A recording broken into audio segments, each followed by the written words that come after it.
আসসালামু আলাইকুম। কেমন আছো তোমরা সবাই? আশা করি সবাই খুব ভালো আছো, সুস্থ আছো এবং একটু টেনশনে আছো। কারণ কিছুদিন পরে ঢাকা বিশ্ববিদ্যালয়ে ভর্তি পরীক্ষা। আসলে ঢাকা বিশ্ববিদ্যালয়ে না একের পর এক এক্সাম, মেডিকেল, ঢাকা বিশ্ববিদ্যালয়, রুয়েট, কুয়েট, বুয়েট, চুয়েট, কুয়েট হয়ে গিয়েছে। সো এত এক্সামের প্রেশার, এর মধ্যে আমি একটু কথা বলতে আসি যে মেন্টাল প্রেশারটা কীভাবে মেনটেন করবে এখন।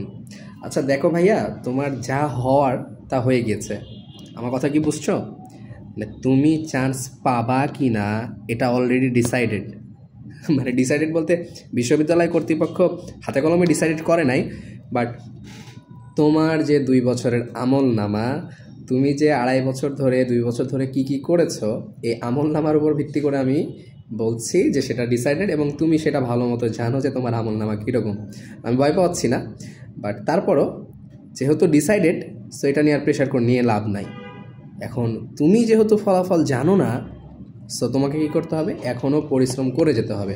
আসলে দেখো, মানে আমি যদি বলি যে আল্লাহ তাআলা তো ভাগ্য আগে থেকে ঠিক করে দিয়েছে, বাট সেটা কিন্তু আমরা জানি না। কেন জানি না? যাতে আমরা শেষ মুহূর্ত পর্যন্ত পরিশ্রম করে যেতে পারি।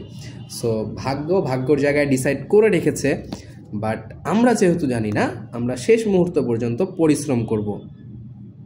তোমার এইখানে টেনশন নেওয়ার কোনো কারণ নাই, প্রেশার নেওয়ার কোনো কারণ নাই। ভাগ্যের উপরে তোমার হাত নাই।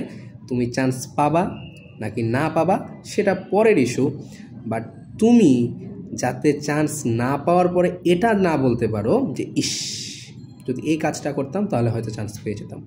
নিজের প্রতি যাতে আফসোস না থাকে। বাকি যে 2 বছর হয়ে গিয়েছে ওইটা নিয়ে তো আর কিছু বলার নাই, ওইটা হয়ে গেছে। সে এখন প্রেশার নিও না, জাস্ট চিল, পড়াশোনা করতে থাকো, আল্লাহর উপর বিশ্বাস রাখো, নিজের উপর বিশ্বাস রাখো। আসসালামু আলাইকুম সবাইকে। চান্স হবে কিন্তু ইনশাআল্লাহ।